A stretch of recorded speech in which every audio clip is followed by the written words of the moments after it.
ప్రజలను ఆంధ్రజ్యోతి వెబ్సైట్ పాఠకులు ఏబిఎన్ వీక్షకులను తప్పుదోవ పట్టించేలా సాక్షి ఓ పెద్ద కుట్రకు తెరలేపింది. ఆంధ్రజ్యోతి వెబ్సైట్ కు రోజురోజుకు పెరుగుతున్న ఆదరణ చూసి సంస్థ ట్రాఫిక్ పెరగకుండా ఉండేందుకు ప్రజలను తప్పుదోవ పట్టించేందుకు సాక్షి పనిగట్టుకుని కుట్రలకు పాల్పడుతుందన్న విషయం స్పష్టమవుతోంది. ఈడీ కేసులున్న వారు మీడియా సంస్థలు నడపవద్దని సుప్రీంకోర్టులో పలువురు పిటిషన్లు దాఖలు చేసినా జగన్ ఫ్యామిలీ సాక్షి మీడియాను నడిపిస్తోంది.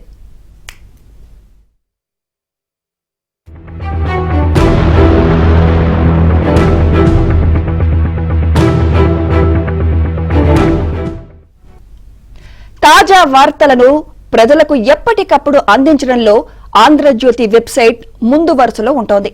తాజా వార్తలు, సమకాలీన రాజకీయ వార్తల కోసం తెలుగు వారంతా ఎక్కువగా వీక్షించే వెబ్సైట్లలో ఆంధ్రజ్యోతి తెలుగు వెబ్సైట్ ఒకటి.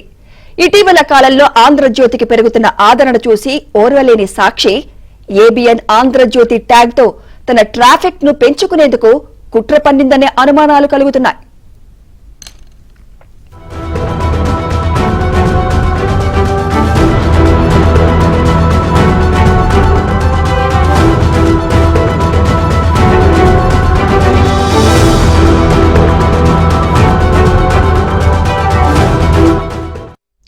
గత కొన్నేళ్లుగా ఆంధ్రజ్యోతి సంస్థపై సాక్షి తప్పుడు ప్రచారం చేస్తూ వస్తున్న విషయం తెలిసిందే.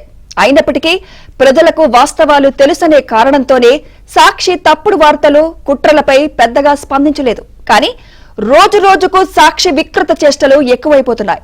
ప్రజలను తప్పుదోవ పట్టించేందుకు అవసరం లేకున్నా ఏబిఎన్ ఆంధ్రజ్యోతి ట్యాగ్ లైన్ ను ఉపయోగిస్తూ సంస్థకు వ్యతిరేకంగా కొన్ని వార్తలను ప్రచురించి వాటిని బలవంతంగా ప్రజలపై రుద్దే ప్రయత్నం చేస్తోంది.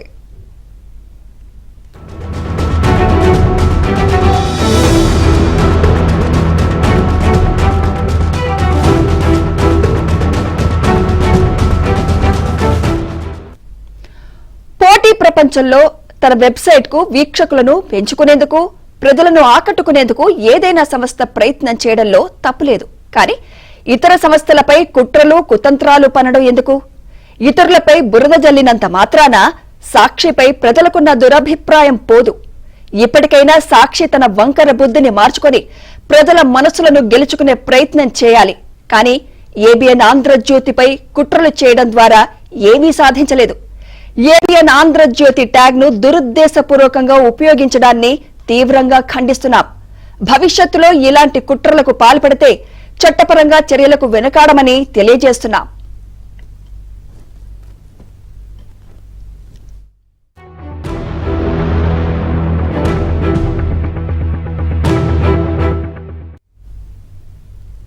ఇదే అంశంపై మాట్లాడేందుకు మనతో పాటు సీనియర్ జర్నలిస్ట్ ఆలపాటి సురేష్ గారు ఉన్నారు. నమస్తే సార్. నమస్కారం అండి. సార్, మీడియా రంగంలో మీకు సుదీర్ఘమైన అనుభవం ఉంది. మరి ఇలాంటివి ఎప్పుడైనా మీరు చూసారా, విన్నారా?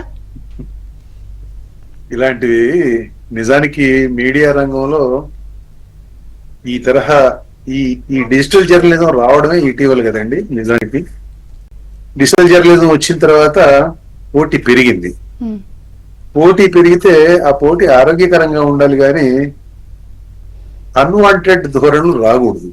కానీ దురదృష్టవశాత్తు అవాంఛనీయమైన ధోరణులు వస్తున్నాయి. ఆ అవాంఛనీయమైన ధోరణిలో ఇదొకటి. దీన్ని కక్కుర్తి అంట నేను. ఇది మీరు అన్నారు చూడండి, కుట్ర అన్నారు చూసారా? ఇది అంత పెద్ద పదం దీనికి వాడడం అనవసరం అనేది నా ఉద్దేశం. చాలా మరీ అధమ స్థాయి కక్కుర్తిది, మరి నీచమైన స్థాయి కక్కుర్తిది. మీ వార్తల్ని, మీరిచ్చే వార్తా కథనాలని ప్రజలు ఎందుకు చదవడం లేదో మీరు ఆలోచించుకో.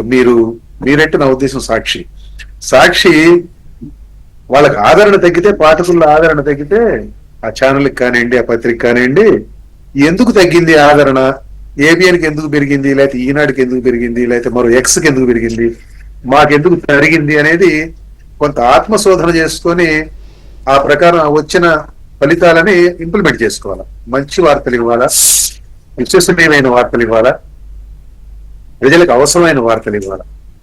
ఏం జరుగుతుందో నిజంగా దానికి రంగు పూయకుండా దాన్ని అందించాలి ప్రజలకి.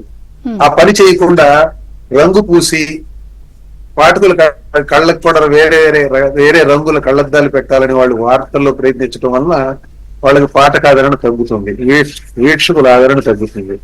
దాన్ని గమనించకుండా ఏబిఎన్ ఆంధ్రజ్యోతి ట్యాగ్ ను వాడి, ఏబిఎన్ ఆంధ్రజ్యోతి ట్యాగ్ ను వాడిన కారణంగా ఏబిఎన్ చూసే వీక్షకులు, ఆంధ్రజ్యోతిని వెబ్సైట్ లో చదివే పాఠకులు, వాళ్ళకి ఈ సాక్షి కంటెంట్ వాళ్ళకి ఆటోమేటిక్ గా రికమెండ్ అవుద్ది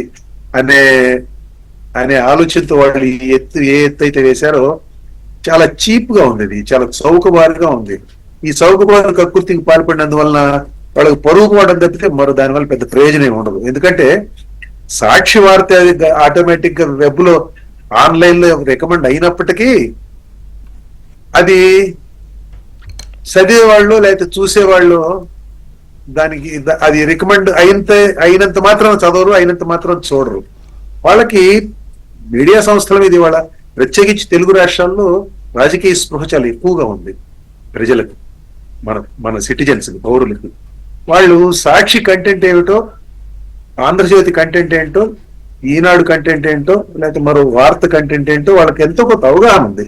తప్పనిసరిగా అవగాహన లేకుండా ఏమి లేరు. మిగతా పేపర్లకు సంబంధించి మిగతా పేపర్ల కంటెంట్ మంచి చెడ్డల మీద నేను వ్యాఖ్యానించను. ఆంధ్రజ్యోతి కావచ్చు, లేకపోతే ఈనాడు కావచ్చు, లేకపోతే ఆంధ్రభూమి కావచ్చు, వార్త కావచ్చు. కానీ సాక్షి కంటెంట్ మీద మాత్రం నేను వ్యాఖ్యానిస్తాను. ఎందుకు వ్యాఖ్యానించాలంటే సాక్షి పేపర్ని ఒక రాజకీయ పార్టీకి చెందిన ఒక రాజకీయ పార్టీ నాయకత్వంలో ఉన్న కుటుంబం నడుపుతుంది ఆ పేపర్ని. సో ఆ పేపర్ యొక్క ప్రాధాన్యం ఏంటంటే, ఆ పేపర్ యొక్క లక్ష్యం ఏంటంటే తమ పేపర్ని నడిపే తమ పేపర్ యజమాని యొక్క ప్రయోజనాల్ని పరిరక్షించడం ఆ పేపరు లేక ఆ ఛానల్ యొక్క లక్ష్యం. అంతకు మించి మరొకటి ఉండదు కదా. జగన్ ఒక తప్పు చేస్తారు అనుకుందాం, అయితే జగన్ నాయకత్వంలో నడుస్తున్న ఒక పార్టీ ఒక తప్పు చేస్తుంది. ఆ తప్పును తప్పు అని చెప్పాలి లెక్క ప్రకారం. మీడియా ఏమిటి, వాస్తవంగా ప్రజలకి చేరయ్యాల చెప్తారా వాళ్ళు? సాక్షి ఛానల్లో కానీ సాక్షి పేపర్లో కానీ వైఎస్ జగన్మోహన్ రెడ్డి గారు తప్పు చేశారు, లేకపోతే వైసీపీ పార్టీ నాయకత్వం పలానా తప్పు చేసిందని చెప్తారా? చెప్పరు. ఎందుకు చెప్పరు? చెప్పినందువల్ల ఆ మీడియాని నడిపే యజమాని ప్రయోజనాలకి భంగం వాటిల్లుద్ది, ఆ ప్రయోజనాలు దెబ్బతింటాయి. ఆ ప్రయోజనాలు దెబ్బతింటే వాళ్ళ పాత్రిక ఎందుకు నడుపుతారు, ఆ పేపర్ ఎందుకు నడుపుతారు? ప్రయోజనాలు దెబ్బతింటే వాళ్ళు తమ స్వీయ ప్రయోజనాల్ని పరిరక్షించుకోవడం కోసం గాను, తమ రాజకీయ ప్రయోజనాల్ని మరింత ఫర్దర్ గా ముందుకు తీసుకువెళ్ళడం కోసం గానీ మీడియా నడుపుతున్నారు. కాబట్టి ఆ మీడియాలో మనం ప్రజల ఎజెండాని ఎక్స్పెక్ట్ చేయడం మన తప్పు. ఈ విషయంలో ప్రజలకు అవగాహన ఉందండి. ప్రజల ఎజెండా ఉండదు. ఒక రాజకీయ పార్టీ నడిపే మీడియాకి ప్రజల ఎజెండా ఎందుకు ఉంటుంది? ఆ రాజకీయ పార్టీ ఎజెండా ఉంటుంది, ఆ రాజకీయ పార్టీ నాయకత్వం యొక్క ఎజెండా ఉంటుంది. ఇది శుభ్రంగా అందరికీ తెలిసిన విషయం ఇది. కాబట్టి ఇది ప్రజలకి తెలుసు కాబట్టే సాక్షికి ఎందుకు తగ్గుతున్నది వ్యూయర్షిప్, సాక్షికి ఎందుకు తగ్గుతుంది రీడర్షిప్ అంటే ప్రజలు దీన్ని కాబట్టి తగ్గుతున్నది. ఆ తగ్గుతున్న దాన్ని వాళ్ళు ఆత్మశోధన చేసుకోవాలి, ఆత్మ పరిశీలన చేసుకోవాలి. అంతేగాని ఈ తరహా చౌకబారు ఎత్తుగడలతోటి